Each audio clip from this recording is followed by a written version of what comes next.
Wei Li, BlackRock Global Chief Investment Strategist. I love when you share this with us. Let's talk about this though, and this sort of what stood out. And this is the line: AI scarcity versus abundance is a big macro call that investors are facing. We see at least 5 more that are embedded in benchmarks, credit risk, regional allocations. The macro calls are interrelated.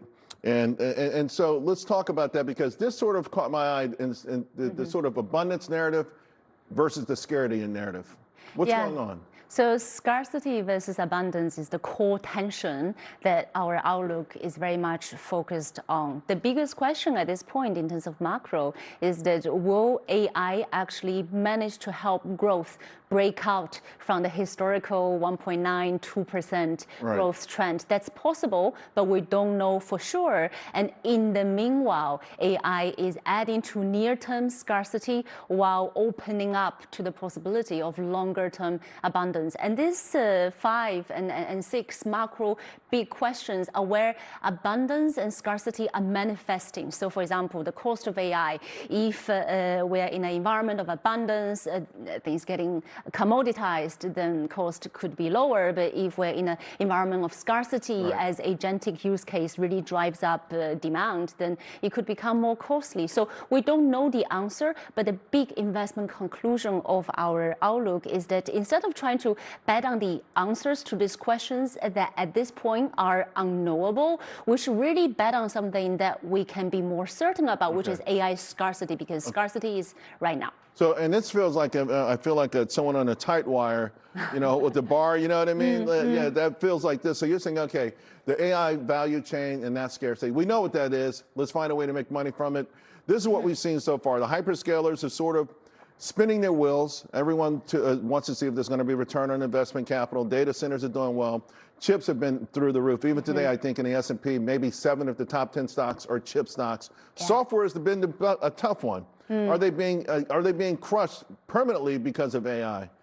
Well, this is why we want to bet on scarcity, because you can see that betting on scarcity has resulted in higher average return with lower dispersion, whilst trying to find winners in the application layer has resulted in lower return but significantly wider dispersion. So from a portfolio risk adjustment perspective, we really want to identify where the bottlenecks are and deploy a risk accordingly, rather than trying to find winners, which can be quite With the bottleneck thing, then, do you see that lasting longer rather than shorter? That's not going to just end in 2027. You see it going 2028, 2029, perhaps even longer? I think so, because the path to abundance is through scarcity. And it's not just being driven by AI, it's being driven by other mega forces as well, including geopolitical fragmentation, including the energy transition. But where the scarcity is shifting, that can evolve, right? So we have seen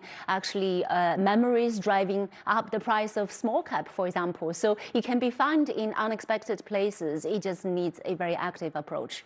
Let's talk about this for a moment, because what I loved about this particular table, the future is becoming investable. In other words, you know, we have to hype, but the hype, I guess, is close enough that we should start betting on it. And I love that robotics and AI, the orange line, because I'm seeing yesterday, the #1 stock in the market, OSUT, was higher than every other stock because another robot company is going public and they use their technology. So it's starting to get out there where our viewers can make money off of this stuff. Yeah, the future is becoming investable because sci-fi is becoming sci-facts. And we think that the focus of AI is increasingly not just about large language model, but also about physical AI. And here, again, betting on scarcity wins over trying to find winners, because you don't need to know which model wins to know AI is going to need data centers, power grids. And you don't need to know which robot is going to win to know that physical AI is going to need magnets and batteries and all of that. So this is why we identify those big themes that could become sci-facts in the future, and we try to understand where are the bottlenecks that can lead to the creation of those themes. I know just last week when Micron reported the amount of memory just that, you know, humanoid robots are going to need. It's just, again, if you know, you don't have to pick the winner, right? Because there's a zillion robot companies out there. No, they all need the same sort of information. You brought up geopolitics and scarcity a moment ago. And How does this play into someone's portfolio? Well, what we have seen so far this year is that energy price, oil price went up and they are coming back down. But what will not change is that the world shaped by supply is getting amplified. And that leads to higher inflation, potentially higher rates. We need to think about how portfolios can future-proof in this high inflation, high rate environment. And equity play a big role, but infrastructure play a big role as well. The role of portfolio diversification needs to evolve in this new environment. So treasury is less reliable as a diversifier, but some of the other themes become more interesting, physical commodities. So I can tell you right now, like these gas turbines, you look at GEV, for instance, through the roof.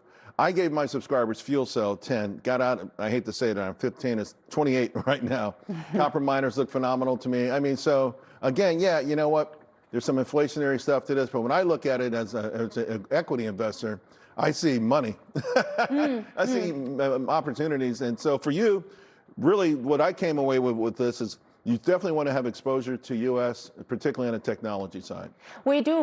Whilst finding winners can be difficult, but given the advantage that the U.S. enjoys in energy independence, in having leading chips, in having leading models, and the depth and the breadth of its capital market, we do think that many of those winners are likely going to be found in U.S. equities, which is why we have the broad overweight in U.S. equities. Great stuff. Thank you so much. Love your work. Thank you very much, Wei Li.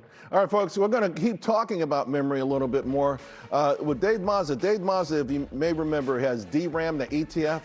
It's the hottest ETF in history. I want to get his take on what's happening there and also what's the next big thing. We'll be right back.